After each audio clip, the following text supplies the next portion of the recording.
Next BTech ఏ college చూస్ చేసుకోవాలి. Which college?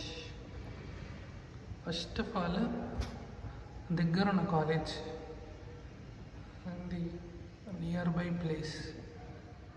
ఇక మనకి ఎంసెట్ బట్టి వస్తుంది, ఎంసెట్ ఏపీసెట్ బట్టి వస్తుంది. ఇందులో దగ్గర ఉన్నది చూసుకొని పెట్టుకోవాలి.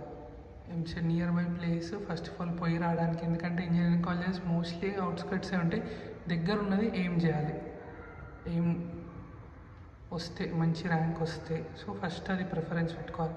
ఫస్ట్ టాప్ 10 కాలేజెస్ పెట్టుకుంటాం. టాప్ 10 కాలేజెస్ పెట్టుకొని నెక్స్ట్ ఒకవేళ నీకు అస్సలు టాప్ 10 కాలేజ్ దగ్గర దొరకలేవంటే అప్పుడు మేనేజ్మెంట్ కట్టొచ్చు. బెటర్, దగ్గర కొంచెం టైం సేవ్ అవుతుంది.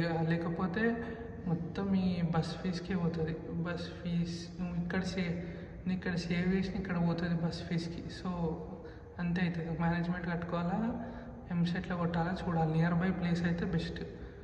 సో నెక్స్ట్ చూజ్ చేసుకోవడానికి ఇంకేముంటాయి? ఫస్ట్ ఆఫ్ ఆల్ ఫెస్ట్స్ ఉన్నాయా, కొంచెం కోవిడ్ చూస్తున్నారా, ఈ సీనియర్స్ని ప్లేస్మెంట్స్ ఉన్నాయా అని అడగాలి.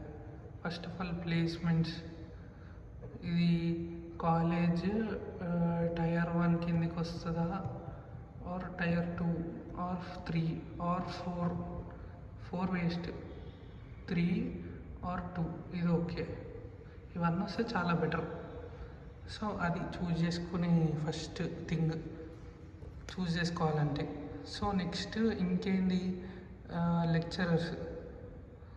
లెక్చరర్స్ పైన ఎక్కువ డిపెండ్ అయి ఉండదు. బేసిక్గా ఉన్న సిలబసే చెప్తారు వాళ్ళు, కోర్ సిలబసే ఉంటుంది. సో మనం బేసిక్గా ప్రాక్టీస్ చేయాల్సింది, ఒకవేళ ఐటీ సైడ్ అయితే, ఒకవేళ కంప్యూటర్ సైన్స్ తీసుకుంటే, సిఎస్ తీసుకుంటే కోడింగ్, నెక్స్ట్ ఏంది ప్లేస్మెంట్స్ కోసం coding, aptitude, lead code, next hacker rank, ఇవన్నీ చేస్తే బెస్ట్.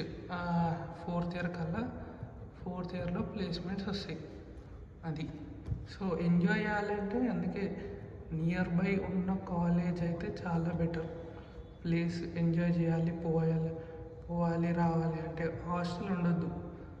హాస్టల్ వర్స్ట్, మనం ఉండలేం. ఇల్లు నియర్ బై హౌస్ అయితే బెటర్. ఇక ఇంటి దగ్గర లేకపోతే ఏం చేయలేము, అది అంతే ఉండాల్సిందే. సో నాది అయిపోయింది కాబట్టి నేను సజెస్ట్ చేయాలంటే బెస్ట్ నియర్ ఉన్న కాలేజ్, ఫెస్ట్స్ ఉన్నవి, అండ్ హాస్టల్లో ఉండకుండా నో హాస్టల్. ఇంకోటి బెస్ట్ అంటే కొంచెం సిటీకి దగ్గర ఉన్నది. సిటీకి మోస్ట్లీ అన్ని సిటీ బయట ఉంటాయి. సో సిటీకి దగ్గర ఉన్నది, ఇంకా ర్యాంక్ బట్టి లేదా అవ్వలేదా కొంచెం మేనేజ్మెంట్ కట్టడానికి ఉంటే మేనేజ్మెంట్ చూసుకోవాలి. ఇంక ఇదే బెటర్. ఎందుకంటే నేను చూసినంత వరకు ఒక ర్యాంక్ వచ్చిన వాళ్ళు దూరం నుంచి వస్తారు. వాళ్ళు బస్ ఫీజు మొత్తం 50,000 ఎవ్రీ ఇయర్, అంటే 4 ఇయర్స్కి కట్టాలి. 4 ఇయర్స్కి ఇదే అవుతుంది. మళ్ళీ ఈ ఫీజు వీళ్ళకి పోయిందంతా. ఒకవేళ స్కాలర్షిప్ వస్తే ఓకే, దీనికే అవుతాయి. కానీ ఒకవేళ రాకపోతే అంతే, మళ్ళీ 2 lakhs దీనికే పెట్టాలి సపరేట్గా. సో అది ఇంకా అందుకే దూరం వద్దు అంటున్నా. అట్లయినా కూడా బండి నాట్ ఎట్ ఆల్ బెటర్. అసలు బస్లో రావడం, పబ్లిక్ ట్రాన్స్పోర్ట్లో రావడం బెటర్.